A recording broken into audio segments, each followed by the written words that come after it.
우리 좋은 금요일 아침입니다. 찬송가 310장 찬양하겠습니다.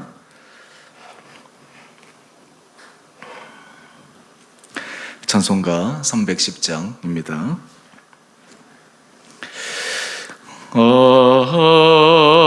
하나님의 은혜로 있을 데 없는 자 왜 구속하여 주는지 난 알 수 없도다.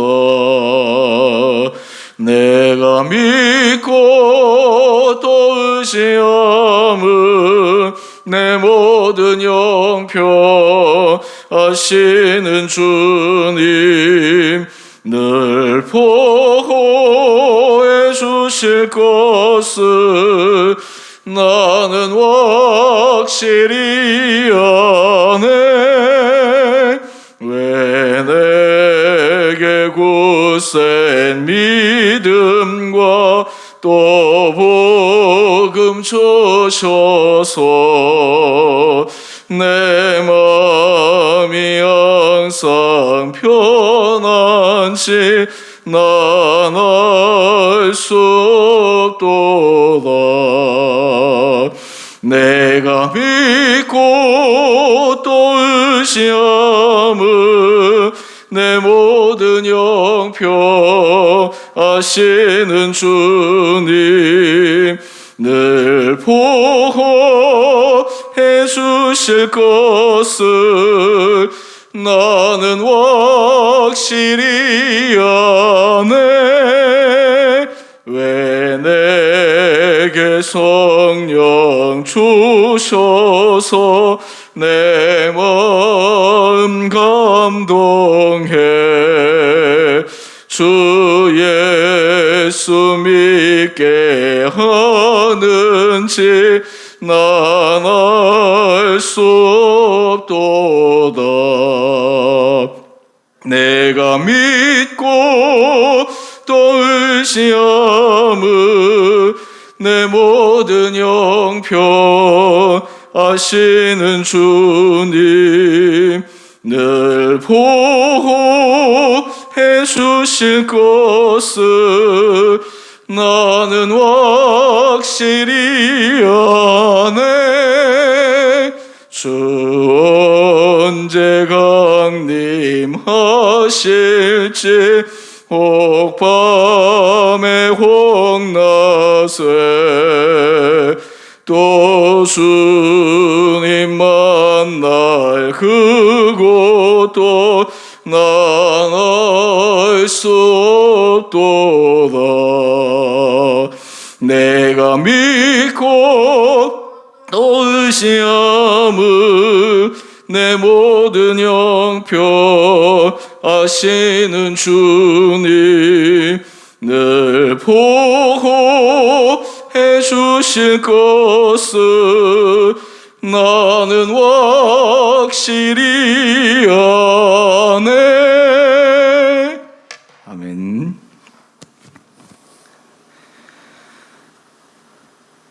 오늘 말씀 마태복음 15장 1절에서 20절까지입니다.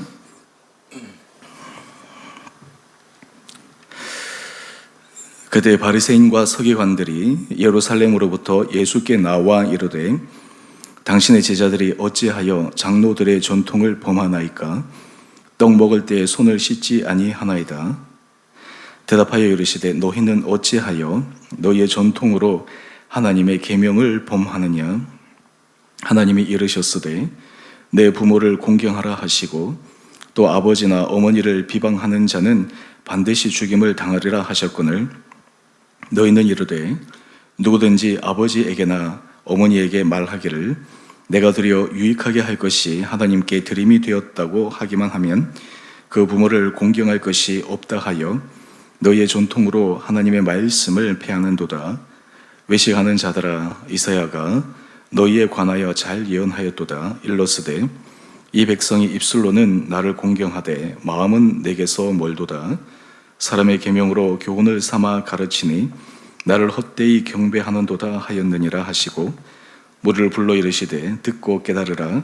입으로 들어가는 것이 사람을 더럽게 하는 것이 아니라 입에서 나오는 그것이 사람을 더럽게 하는 것이니라.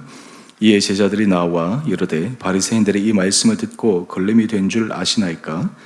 예수께서 대답하여 이르시되 심은 것마다 그 하늘 아버지께서 심으시지 않은 것은 뽑힐 것이니 그냥 두라. 그들은 맹인이 되어 맹인을 인도하는 자로다. 만일 맹인이 맹인을 인도하면 둘이 다 구덩이에 빠지리라 하시니 베드로가 대답하여 이르되 이 비유를 우리에게 설명하여 주옵소서. 예수께서 이르시되 너희도 아직까지 깨달음이 없느냐? 입으로 들어가는 모든 것은 배로 들어가서 뒤로 내버려지는 줄 알지 못하느냐? 입에서 나오는 것들은 마음에서 나오나니 이것이야말로 사람을 더럽게 하느니라. 마음에서 나오는 것은 악한 생각과 살인과 간음과 음란과 도둑질과 거짓 정언과 비방이니 이런 것들이 사람을 더럽게 하는 것이요 씻지 않은 손으로 먹는 것은 사람을 더럽게 하지 못하느니라. 아멘. 오늘 금요일 하나님께서 이 하루도 우리 온 성도님들을 은혜 가운데 인도하여 주시기를 원합니다. 우리가 사순절 기간을 보내면서 아침 큐티 말씀을 통해 하나님께서 우리 마음을 주의 말씀의 눈으로 보게 하시고 또 주의 음성을 듣고 주께서 우리를 향하신 주님의 뜻을 날마다 깨달을 수 있는 은혜가 날마다 우리 가운데 있게 되기를 원합니다. 오늘 예수님과 제자들을 향해서 바리새인들과 서기관들은 책 잡을 것이 없나 계속 틈을 노리던 중에 하나의 질문을 통해서 예수님의 제자들이 그들이 중요하다고 생각하는 전통을 범한 것을 지적하고 있습니다. 바로 그 내용이 2절 말씀에 나옵니다. 당신의 제자들이 어찌하여 장로들의 전통을 범하나이까? 떡 먹을 때 손을 씻지 아니하나이다. 우리는 삶을 살아가면서 이 전통이 굉장히 중요할 때가 있습니다. 사실 전통이 만들어지게 된 것도 그 연유를 가만히 살펴보면 그 전통을 통해서 하나님의 말씀을 더 잘 준수하고 경건한 삶을 살아가고 또 개인뿐만 아니라 공동체 전체적으로 사람들을 훈련시키기 위한 방법들이 계속해서 반복되다가 전통이 생기게 됩니다. 하지만 재미있는 것은 이러한 전통이 지속되지만 그 전통의 정신을 잃어버렸을 때 그 전통은 그냥 껍데기만 남은 형식으로 전락할 가능성도 있습니다. 바리새인들과 서기관들은 겉모습으로는 그 어떤 사람들보다 경건했습니다. 하지만 그들은 그 경건의 겉모습은 있었지만 경건의 정신, 경건의 능력은 잊어버렸기에 왜 그러한 행동을 해야 하는지, 그 행동을 통해 그러한 경건의 실천의 삶을 통해 하나님께서 원하시는 것이 무엇인가를 깊게 생각하는 정신의 본질을 잃어버리고 맙니다. 이러한 상황 가운데서 예수님께서 바리새인들을 향해 이렇게 질문하십니다. 3절 말씀입니다. 너희는 어찌하여 너희의 전통으로 하나님의 계명을 범하느냐? 우리 그리스도인들이 항상 중요하게 생각해야 될 가장 중요한 기준점은 말씀입니다. 전통이 아닙니다. 말씀입니다. 말씀이 전통을 점검하고 말씀이 전통을 바꾸어 갈 수 있고 때로는 말씀이 새로운 전통을 만들어낼 수가 있습니다. 이와 반대로 전통으로 말씀을 재단하거나 전통으로 말씀을 인용하거나 하면 오늘 바리새인들이나 서기관들처럼 형식주의에 빠질 수 있는 오류에 넘어갈 수가 있습니다. 예수님께서 그들에게 지적하신 내용을 이어서 보면 굉장히 뼈아픈 질문입니다. 4절 말씀입니다. 하나님이 이르셨으되 내 부모를 공경하라. 이것은 10계명의 중요한 계명이지 않습니까? 그런데 그들은 어떻게 합니까? 우리 5절 이하의 말씀을 한번 보십시오. 누구든지 아버지에게나 어머니에게나 말하기를 내가 드려 유익하게 할 것이 하나님께 드림이 되었다. 하나님께서 내 부모를 공경하라 라고 말씀을 하셨는데 실질적으로 그 공경을 하지 않고 그냥 하나님께 드림이 되었다 이렇게 얘기를 해버리고 그 부모 공경의 부분이 그냥 대체되었다라고 스스로가 합리화시켜버리고 마는 것입니다. 예를 들면 이렇게 할 수 있을 것입니다. 우리가 물질을 사용함에 있어서 하나님 앞에 물질을 드립니다. 11조도 드리고 감사헌금도 드리고, 근데 자기가 계산을 하면서 내가 이거 부모님한테 드릴 걸 그냥 하나님께 드렸다, 그러니까 부모님한테 드리는 것은 그냥 그대로 되었다 라고 해버린다면 사실 그 원래의 정신을 잊어버리고 마는 것입니다. 조금 다른 얘기지만 어떤 분들은 여러 가지 교회 헌금이나 이런 것들을 할 때, 예를 들면 11조 같은 경우도 이렇게 생각하는 경우가 있습니다. 11조를 내가 원하는 곳에, 필요한 곳에 해야지. 예전에 어느 교육자가 저한테 그렇게 얘기합니다. 목사님, 저는 제 11조를 그냥 제가 원하는 곳에다가 하겠습니다. 그래서 제가 그렇게 질문을 했습니다. 원래 정신이 무엇이냐? 왜 그렇게 해야 되느냐? 전 그렇게 하고 싶으면 하나님께도 드리고, 또한 그 마음이 가는 곳에 자신이 있을 것을 줄여서 하는 것이 더 중요하다. 오늘 이 바리새인들은 하나님을 섬기는 것과 또 그리고 부모를 공경하는 것, 이 두 가지를 함께 지켜야 됨에도 불구하고 자기 자신을 합리화시키기 위해 부모 공경의 전통을 말씀으로 위반하고 있는 것입니다. 그때 예수님께서 이렇게 지적하십니다. 6절 말씀입니다.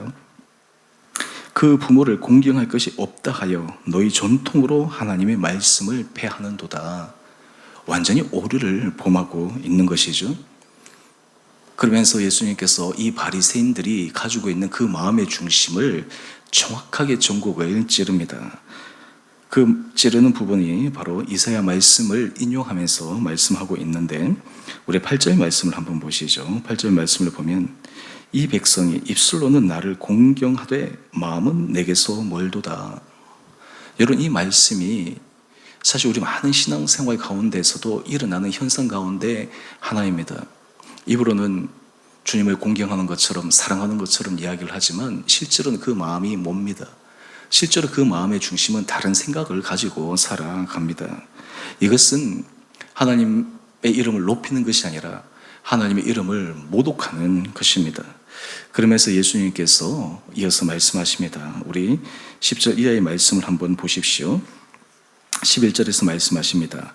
입으로 들어가는 것이 사람을 더럽게 하는 것이 아니라 입에서 나오는 그것이 사람을 더럽게 하는 것이니라. 중요한 것은 들어가는 것, 겉으로 보이는 형식, 사람들의 눈에 보이는 것들이 아니라 보이지 않지만 정말 중요한 마음에서부터 나오는 것, 그 마음에 어떤 생각을 갖고 있는지, 그 마음이 어느 방향으로 가고 있는지, 그것이 바로 더 중요하다 말씀하고 있습니다. 바리새인들과 서기관들을 예수님께서 보실 때 그들의 마음의 중심이 하나님 앞에 올바르지 않았습니다. 자칭 스스로는 경건하다 얘기하지만 하나님 보시기에 그들은 회칠한 무덤이었습니다. 외식하는 자들이었습니다. 왜 그렇습니까? 마음으로 하나님을 공경하지 않기 때문입니다. 마음으로 하나님의 말씀을 듣지 않기 때문입니다. 거기에 대한 가장 큰 증거가 무엇입니까? 하나님께서 우리를 사랑하셔서 이 땅에 보내신 하나님의 아들 예수 그리스도, 그 예수 그리스도를 그들이 마음으로 받아들이고 있지 않기 때문에 그러합니다. 자기의 전통을 내세워서 자기의 기득권을 지키기 위해서, 그리고 자신들이 쌓아온 권위를 유지하기 위해서 끊임없이 예수님과 그의 제자들을 공격하고 비방하고, 그리고 예수님이 마치 하나님의 아들이 아닌 것처럼 사람에게 호도하는 그러한 잘못된 모습이 이미 바리새인들과 서기관들의 중심이 하나님 앞에 바르지 않다는 것을 증명해 주고 있는 것입니다. 이렇게 될 때 예수님께서 이 말씀의 의미를 제자들의 질문에 보다 구체적으로 알려주고 계십니다. 15절 말씀입니다. 베드로가 예수님께 말씀합니다. 이 비유를 우리에게 설명하여 주옵소서. 예수님께서 이러한 베드로의 질문 앞에 16절 말씀 이하를 한번 보십시오. 때로는 안타까운 그 예수님의 마음이 그대로 전달됩니다. 너희는 아직까지 깨달음이 없느냐? 입으로 들어가는 모든 것은 배로 들어가서 뒤로 내버려지는 줄 알지 못하느냐? 18절 말씀입니다. 입에서 나오는 것들은 마음에서 나오나니 이것이야말로 사람을 더럽게 하느니라. 오늘 큐티의 제목을 한번 보십시오. 마음에서 나오는 것이 그 사람입니다. 하나님은 사람의 중심을 보십니다. 하나님은 사람의 마음을 보십니다. 그 마음 가운데 무엇이 담겨 있는지, 그 마음이 어떤 방향으로 흘러가고 있는지 하나님은 예의주시하십니다. 모든 것을 감찰하십니다. 그리고 모든 것을 판단하십니다. 우리의 마음이 정말 하나님 앞에서 인정받을 수 있는 마음인가? 예수님께서 이 마음에서 나오는 악한 부분들을 몇 가지 예를 들어서 설명합니다. 우리 19절 말씀입니다. 마음에서 나오는 것은 악한 생각, 살인, 간음, 음란, 도둑질, 거짓 증언, 비방, 이런 것들이 사람을 더럽게 하는 것이다 말씀하면서 손을 씻지 않는 이런 장로의 전통은 사람을 더럽게 하는 것이 아니다 말씀하고 있습니다. 우리가 신앙생활하며 특별히 이 사순절 기간 동안 하나님께서 우리로 하여금 점검하기를 원하는 것은 우리 마음을 주의 말씀 앞에 날마다 점검하기를 원하십니다. 그렇다면 우리가 이 점검을 위해서 우리가 던져야 될 중요한 질문들이 있습니다. 우리 마음을 점검하는 그 기준점을 우리는 질문을 통해서 확인해 볼 수가 있는데, 먼저 첫 번째는요, 자기 자신을 점검하기 위해서 나는 주의 말씀에 대한 나의 태도가 어떠한가? 이 질문을 던져야 됩니다. 오늘 큐티 말씀을 통해서 예수님께서 마음에서 나오는 것, 이것이 바로 악한 것이다 라는 이 말씀이 우리에게 들려졌을 때 나는 정말 이 말씀 앞에 하나님, 제 마음을 제가 들여다보기를 원합니다. 제 마음이 바꿔가기를 원합니다. 제 안에 하나님 앞에서 거짓된 것, 그리고 정결하지 못한 것들이 있다면 그러한 것들이 깨끗하게 버려지기를 원합니다. 우리가 사순절 기간 동안 경건함, 예수 그리스도의 십자가를 묵상하며 걸어가는 것은 자기의 마음을 점검하는 것입니다. 저는 아침마다 이 말씀 예배를 끝나고 개인적으로 제가 성경 말씀을 쭉 읽고 묵상할 때마다 말씀 가운데서 하나님께서 제게 들려주신 음성에 날마다 귀를 기울입니다. 제가 기도했던 제목들, 또 그리고 결정해야 될 많은 일들, 그 가운데서 하나님께서 말씀을 통해 말씀하십니다. 또 주의 말씀 가운데서 날마다 서기를 원하며 하나님의 음성 듣기를 원합니다. 여러분, 우리가 마음이 하나님 앞에서 이런 마음으로 주의 말씀을 대할 때 우리는 정말 우리 마음을 우리 스스로도 속이지 않고 정직하게 바라볼 수가 있습니다. 그 다음에 두 번째, 우리 자기 점검을 할 수 있는 질문은 나는 영적 감격이 살아있는가? 하나님에 대한 이 영적 감격이 내 가운데 살아있는가? 다른 말로 하면 하나님에 대한 사랑의 마음, 또한 주님께서 우리 삶 가운데 주신 그 은혜, 이것을 나는 날마다 내 가운데서 누리며 그것을 느끼며 살아가고 있는가? 잊어버린 것이 아니라 날마다 느끼며 살아가고 있는가?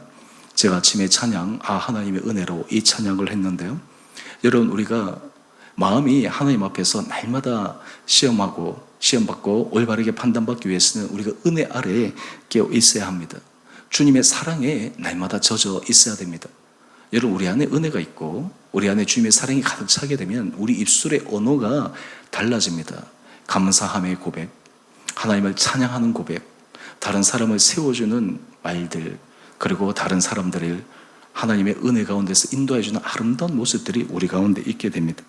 마지막 세 번째, 우리가 점검해야 될 것은 무엇이냐면, 나는 실질적인 내 삶 가운데 영적 열매를 맺어가고 있는가? 이 영적 열매를 맺어가고 있는가? 이 질문을 던져야 됩니다. 나는 정말 하나님을 사랑한다고 하면서 내 안에 하나님을 사랑하는 열매가 있는가? 나는 이웃을 사랑한다고 하는데 이웃을 사랑하는 나의 열매가 있는가? 주의 몸된 교회를 사랑한다고 하는데 나에게는 주의 몸된 교회를 사랑하는 열매가 있는가? 하나님을 사랑한다고 하면서 우리 안에 하나님을 사랑하는 열매가 없습니다. 이웃을 사랑한다고 하는데 우리 안에 이웃을 사랑하는 열매가 없습니다. 주께서 우리에게 원하시는 것들 우리가 순종한다고 하는데 순종의 열매가 없습니다. 이것은 바로 우리 안에 하나님 모시기 정직하지 않은 마음이 있다고 하는 것을 반증하는 것입니다. 오늘 이 아침 하나님께서 우리 사랑하는 성도님 한 분 한 분들에게 은혜를 도와여 주셔서 우리가 우리 마음을 주의 말씀의 잣대에 비추어 말씀으로 우리를 마음을 점검하고 정말 우리 마음이 하나님 모시기 정결하고 순수하고 하나님께서 기뻐 받으시는 거룩한 그 삶의 모습으로 한 걸음 한 걸음 전진할 수 있는 우리 모든 복된 한 분 한 분들 되시기를 원합니다. 또한 뿐만 아니라 이러한 점검들을 통해 형식주의가 아니라 우리 하지만 실질적으로 믿음의 아름다운 열매를 맺어가는 우리 모든 복된 한 분 한 분들 되시기를 다시 한번 주님의 이름으로 축원드립니다. 우리 함께 같이 기도하겠습니다. 사랑의 주님, 오늘 이 아침 우리에게 은혜 도하여 주시고 주님 앞에 우리 마음을 정직하게 들여다보며 우리 마음에서부터 정말 주의 말씀이 우리를 주장하며 그 말씀의 아름다운 열매가 맺어지는 복된 삶을 살아가게 하여 주옵소서. 우리 온 성도들 입술로만 주여 주여 하는 자가 아니라 주의 말씀을 듣고 순종하며 깨달아 그 말씀을 실천함으로 은혜 아래 걸어가는 모든 복된 자들 되게 하여 주옵소서. 우리 성도들 영육 간의 강건함으로 붙들어 주시고 주님의 은혜 날개 아래 날마다 거하게 하시고 삶의 자리에서 주님 앞에 아름다운 영적 열매를 맺어가게 하여 주옵소서. 특별히 주원의 교회를 주님께서 은혜 가운데 붙들어 주시고 이 교회가 하나님께서 기뻐하시는 거룩한 교회 되게 하여 주시고 우리 온 성도들의 마음이 주님 앞에 집중되며 주의 은혜 아래 주께서 들려주시는 음성만을 듣고 살아가는 복된 공동체 되게 하여 주옵소서.